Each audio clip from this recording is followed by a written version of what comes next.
हिंदुस्तान ने एक नई मिसाइल के परीक्षण से चीन और पाकिस्तान में खलबली मचा दी है। इस कदर खौफनाक जंगी तैयारियां ये कर रहे हैं कि मैं एक्चुअली हैरान हूं कि अभी तक इन्होंने पाकिस्तान पर हमला क्यों नहीं किया। ये भारतीय तर्ज अमल क्या जाहिर करता है, क्या तासुर दिया जा रहा है? कहां पर वो खड़े हुए हैं और कहां से हमको उनको साधना पड़ सकता है, इस हिसाब से भारत ने पहले ही अपने अस्त्र शस्त्र तैयार कर लिए हैं। पाकिस्तान को हमेशा इस बात का डर रहता है कि कहीं नरेंद्र मोदी ऑपरेशन सिंदूर पार्ट 2 शुरू ना कर दें, और इसी डर में पाकिस्तान कभी चीन के पास जाता है, कभी अमेरिका के पास जाता है, कभी तुर्की के पास। हमें अपनी पाकिस्तान की डिफेंस पॉलिसी में कैटेगोरिक अनाउंसमेंट करनी चाहिए, जैसे हमने 1984 में की थी कि अगर हमारे न्यूक्लियर एसेट्स पर अटैक आया तो हम इसराइल को भी मारेंगे, तल अवीव का भी नामो निशान मिटा देंगे और इंडिया का भी दिमाग ठीक कर देंगे। तो हम 4G होंगे, इंडिया 6G होगा, मैं आपको इस चीज की गारंटी दे सकता हूँ, क्योंकि हमारे यहाँ वो अभी तासुर ही नहीं है कि हमने इन चीजों पे काम करना है।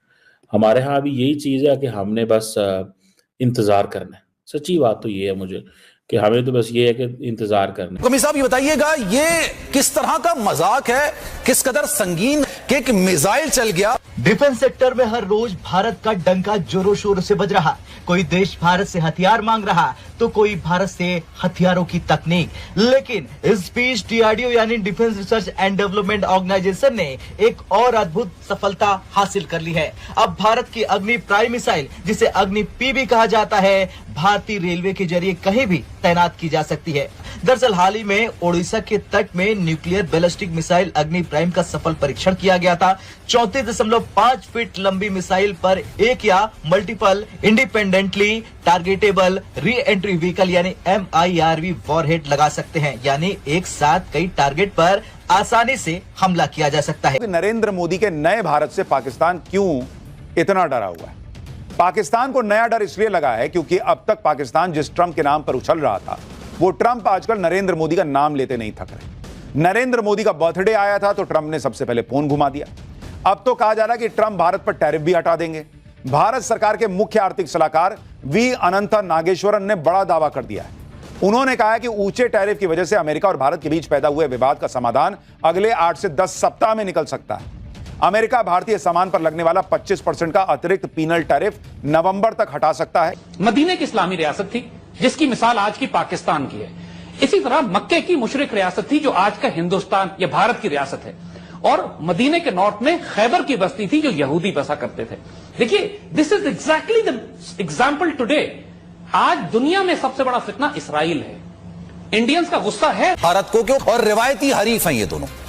दरअंदाजी की बात की जाती है भारत की तरफ से, लेकिन क्या कहेंगे आप? तो भारत ने कल अग्नि एक तजर्बा किया है, बड़ा इंपॉर्टेंट तजर्बा है, बैलिस्टिक मिसाइल है, और ये ओडिशा से इन्होंने किया है, टेस्ट किया है। लेकिन अब डीआरडीओ ने इस मिसाइल को भारतीय रेलवे के साथ जोड़कर दुश्मनों के लिए एक और बड़ा सिरदर्द खड़ा कर दिया है। अरे एटमी और मिसाइल प्रोग्राम हमने बना के जिसकी हिफाजत हम कर रहे हैं और हमने भारत और इसराइल के लिए रखे हुए, ये अमेरिका के कहने पे पाक फौज कर रही है सारा। इतने पागल हैं ये लोग, बेगैरत। इस कदर इंसान को जलाल आ जाता है इनकी जलालतें सुन के।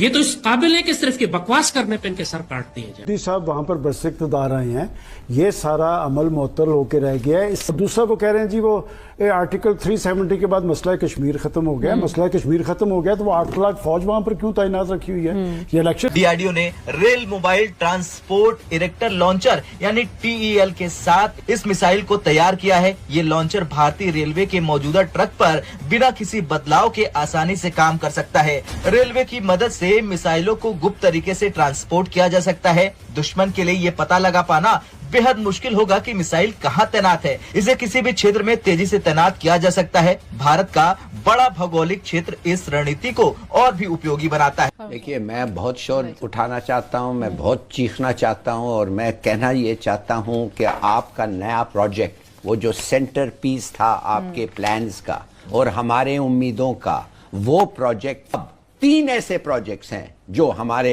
स्टाफ मेंबर्स ने कहा है, उन्होंने पता किया है। मैं जानना चाहता हूं कि what sort of administration management system is this? बस, that's all I want to no.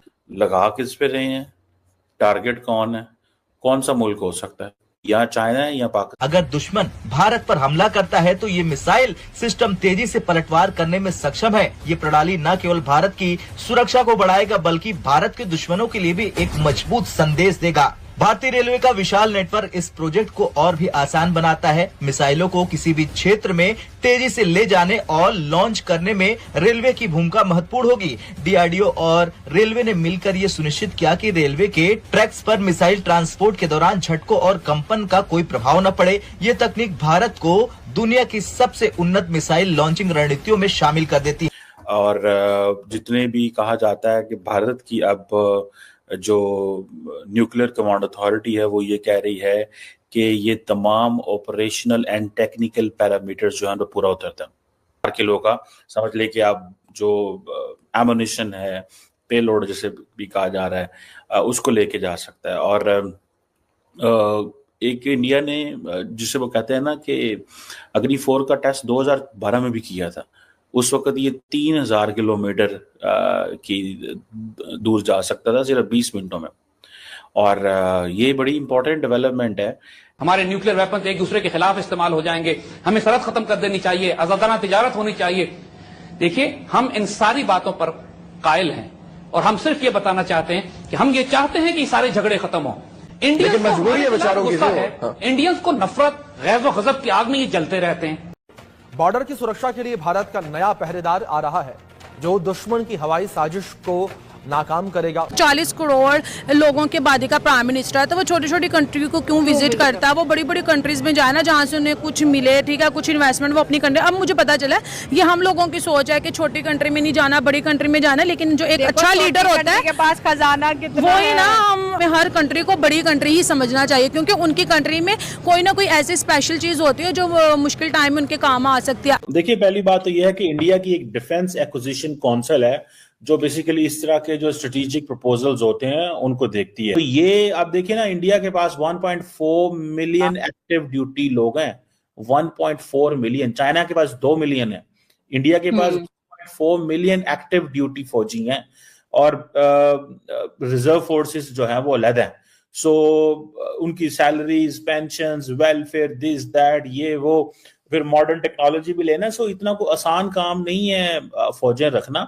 सो इसलिए ये जो $6 अरब है, अगर आपने इंडियन एयर चीफ को फॉलो करें उनकी स्टेटमेंट्स को, तो इंडियन एयर चीफ रिसेंटली कह रहे थे जनाब कि हमें 30-40 जहाज चाहिए, 30-40 जहाज चाहिए कि ऑस्ट्रेलिया के करीब करीब पहुंचती है। उधर ये रेंज जो है इट गोज इन अफ्रीका के अंदर तक जाती है, अफ्रीका में भी इजिप्ट और लीबिया तक ये रेंज पहुंचती है। उधर सारे का सारा जो रशिया वो कवर होता है। ऑन दी दूसरी साइड पे उनके तो उनके पास ऑलरेडी मौजूद हैं। अब देखें ना, 5000 से 8000 किलोमीटर तो पाकिस्तान नहीं आता ना, ठीक है जी। अग्नि-1 700 से 1200 किलोमीटर है मिसाल के तौर, ठीक है जी। और मजे की बात है कि ये जो लॉन्च है ये स्ट्रेटेजिक फोर्सेस कमांड ने जो है वो कंडक्ट की है। अब पाकिस्तान पहुंच गया है बड़े मुस्लिम देश सऊदी अरब के पास। पाकिस्तान ने सऊदी अरब के साथ जो डील की है, क्या वो पाकिस्तान को ऑपरेशन सिंदूर पार्ट 2 की मार से बचा पाएगी?